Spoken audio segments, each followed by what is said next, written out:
Hey there everyone, this is Life Break. Welcome back to my playthrough of Etrian Odyssey 5. Today we're going to finish up the 3rd floor, do a little bit of 4th floor, and that's probably it. Oh, I forgot to do shopping. Blah! Ah, dang. Well, I guess I can use this opportunity to just grab the chop point stuff and return back.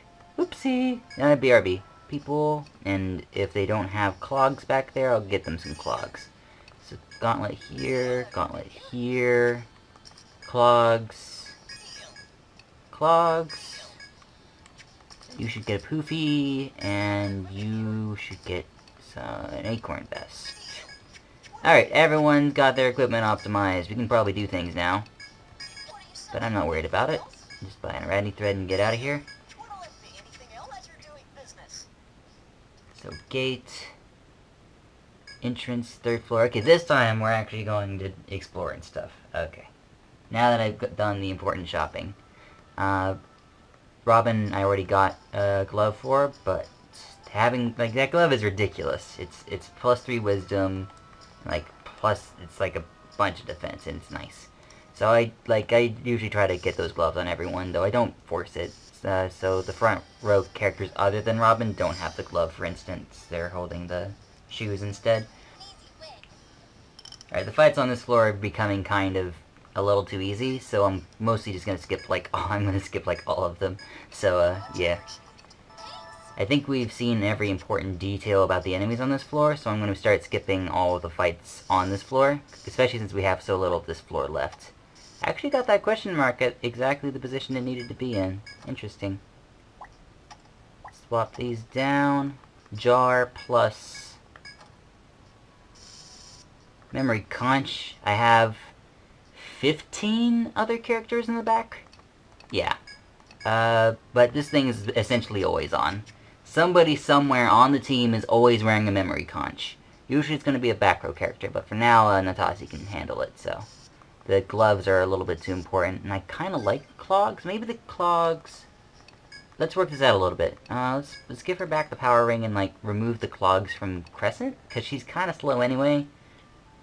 Her speed does not seem to be something that matters, so we can give the conch to her. Alright. But as long as we have characters, the conch is going to be on someone. This is gonna, like... The conch works by giving a portion of the experience that you earn in battle to everyone in the back. And the way it distributes it means the more people you have in the back, everyone gets the same amount of experience. You can just kind of abuse it. There's a sign there. Weird. It's trying to warn us about something, but for now, I'll just gracefully ignore it. And then... Alright, so the sign was talking about this event here. But if you have anyone with reflexes, aka a Etrian with reflexes, you can easily dodge the arrow and get a bunch of free experience just for having your Etrian save someone. You know, drop by, get a little bit of free experience. I mean, it's not that much free experience, but it is free experience nonetheless, so. Recommend you come by here. It also, if you don't come here first, like, if you do accidentally come this way first, at least you get some experience for it. Ren's getting... She needs Gunmouth to 3, but she might want to work on other things. At least for now, like maybe the Barrage Wall. Barrage Wall, Dragon Roar, there's a lot of good options here. Bunker. I could probably do Bunker. What I'm trying to say is I have options unless... Yeah. Oh, right, level 10. Tri-Shield, Resilience, Nimble, Build... Avoid Binds would probably be worth it right now. Yeah, let's do Avoid Binds. Natasi, also level 10, isn't getting any of these. We'll just get T-Fist to 5 and move on. This does have the consequence that now T-Fist costs 7, so maybe I should reconsider? Yeah, we can get the overexertion now. Work our way towards overexertion. Thule is getting Refreshing 3 so that you can get Revival on the following level. And then Crescent is getting Blaze, or Pale. It doesn't actually matter which one I pick. Alright. That's it for that. So the only place that we haven't explored on this floor yet is actually the room right to the north of us, which is here. This is a very small room. You do You do want to encounter the event in the center of this room, otherwise you miss a quest. The quest isn't, as far as I remember, I don't remember if the quest is necessary, per se. There's water in each corner of the room, which would give it a kind of octagonal feel if you mapped the water as walls. But for now we're just going to come in here, trigger this, and then that opens up the stairwell so that we can move on. Alright. We go to the... Oh, right, we needed to talk to people. Alright. So we have to go to the council first. I probably should have remembered something like that, but I didn't. So here we are, looking a little bit dumb, but with the shape of an L on our forehead. I'm sorry. Council, let's just get this over with. Hello, Ramos. Alright. That seems simple enough. Just a mission for the second place. Oh, he was taught how to make bread, so you can make the basket. Try some. Yes. Ramos will do this a lot. I'm mostly going to skip through it, but it isn't. I mean, I just don't have any fascination with it. But he talks about food sometimes. I usually just kind of pass through it. No, it's important because the recipes he gives you are awesome, but on the other hand, it's kind of boring to me, so. It's breaking down a magic barrier. Need to go explore the first stratum. Path leads to the second stratum. Alright. It's guarded by a magic barrier. The barrier is powered by stone guardians called golems. Okay. They safeguard with necessary knowledge and strength. Okay. So it's essentially a gatekeeper to stop people from going up. Got it. Council does want to, give missions beyond the barrier, and then one of those missions. Will do. Not a hard thing. Get our third floor map in. Get some monsters in as well. I probably have quite a few now. As well as items. 10 items in the compendium.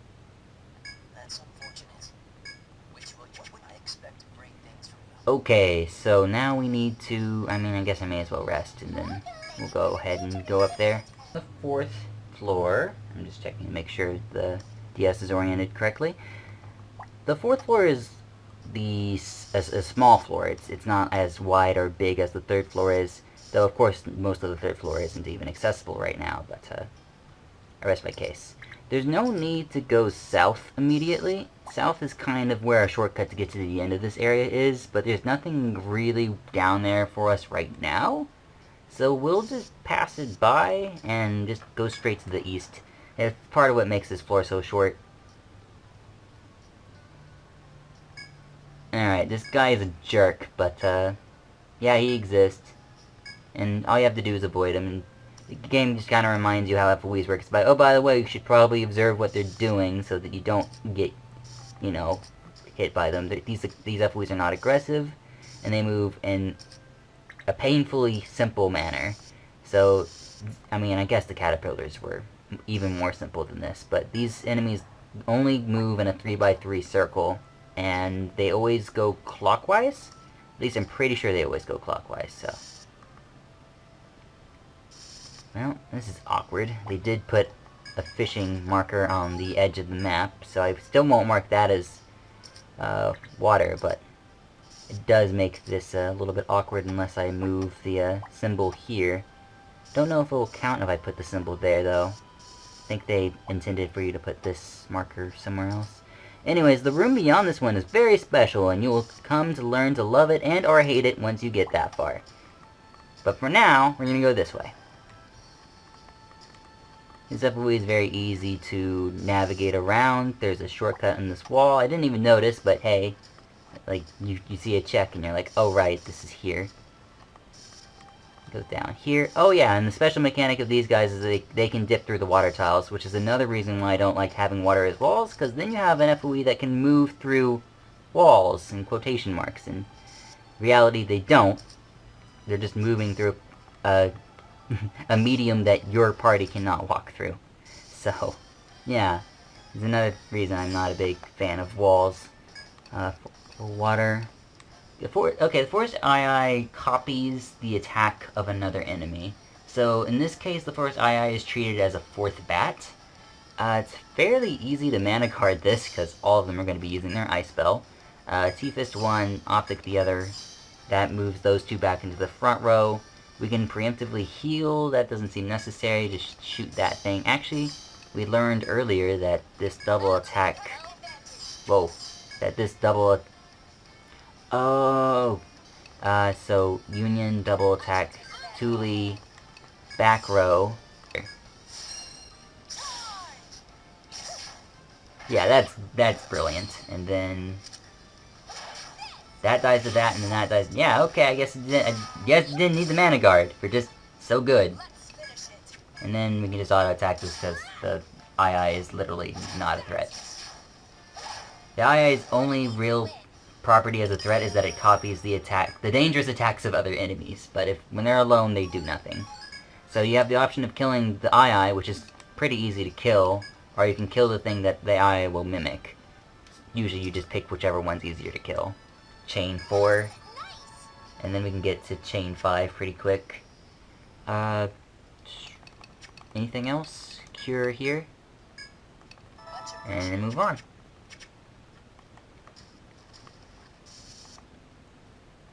Alright, the FOEs move in such a simple manner that I don't usually mark where they are. What's this? Oh, right, the monkey in a tree. Nah.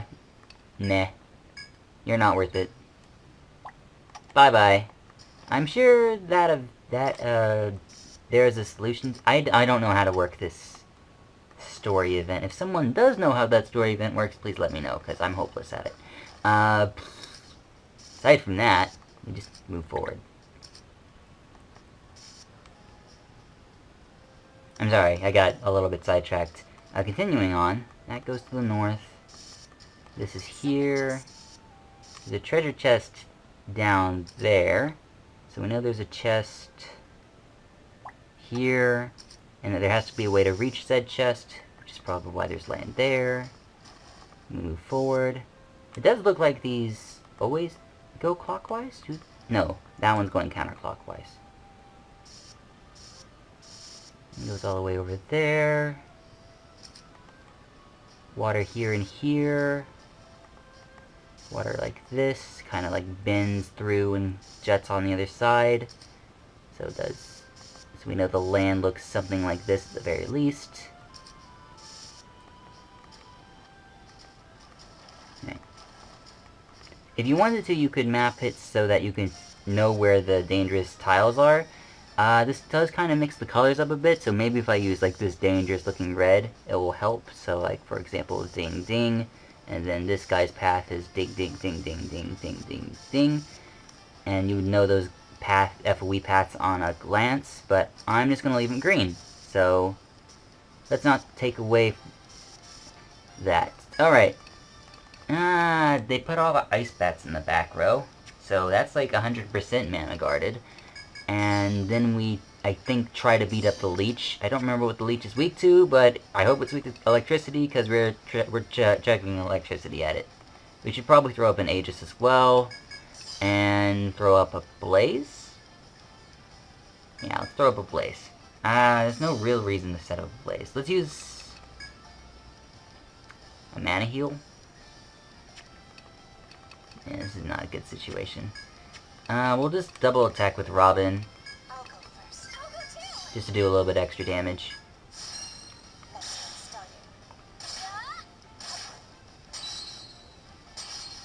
Mana guard up.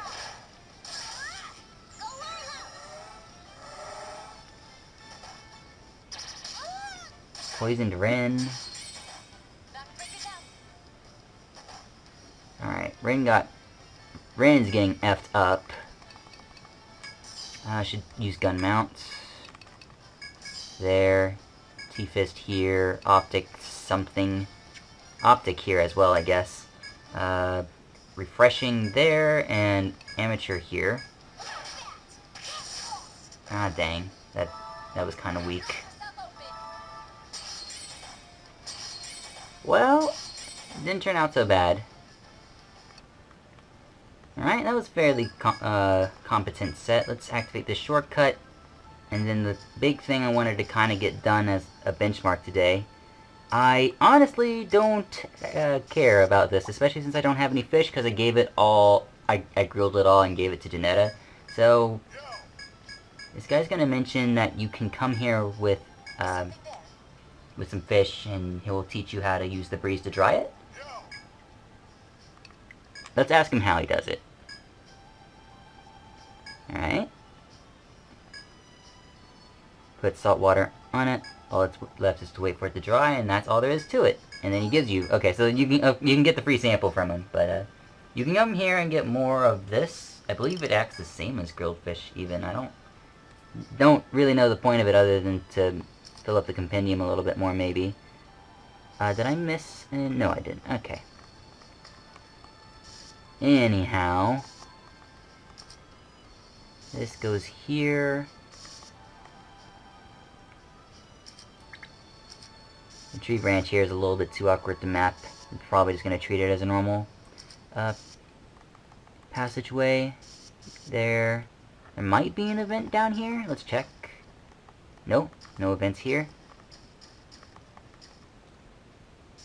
Let's see what's on the... I wanted to do the thing that's on the west side of... I wanted to do the thing that's all the way over here as the thing I wanted to finish off with today. I want to see if I'm capable of doing it. I'm not really afraid of failure.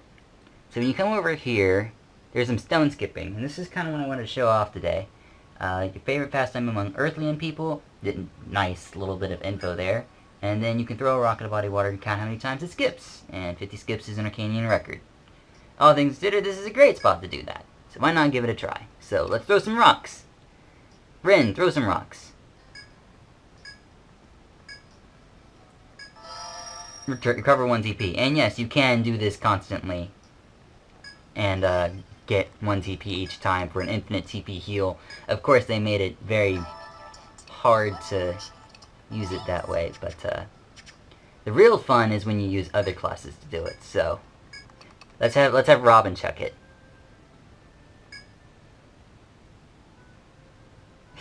She just chucks it into the water and goes boom.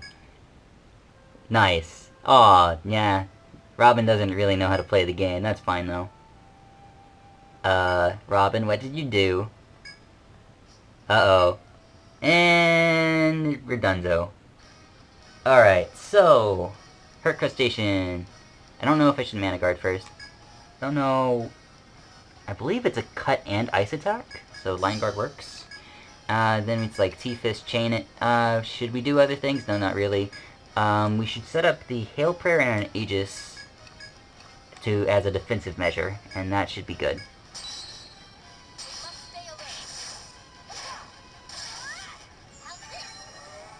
That should be pretty good. Hypnotasi didn't really seem to do too much there. We're set up, so we can just go to town now. Hopefully Robin will get more than 2 chases. Do I wanna... I mean, gun mount and... Yeah, okay, she already has gun mount and... Okay, we can do just gun mount. Do I wanna amateur medic? Safe, I guess, but I won't do it. Thing's weak to electricity, but I'm gonna use hail, because hail gives us a resistance. There you go. Watching.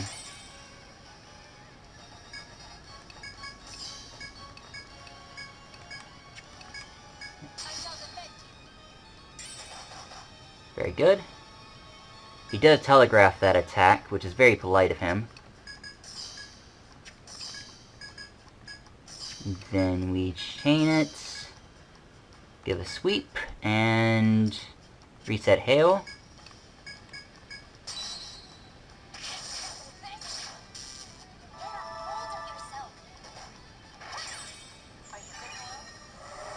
Tossie's a little bit roped up.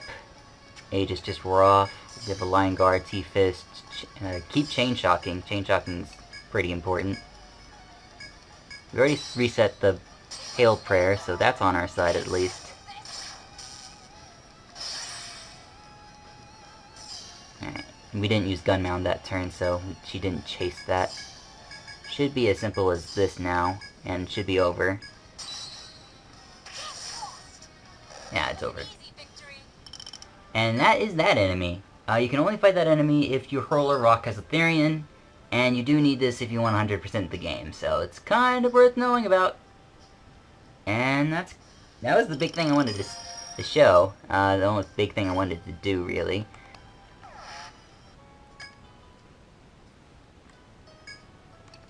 Oh, several people wanted the guild card, so there's that. I don't think I need to move the QR code, but just in case, we'll just kind of manage it this way.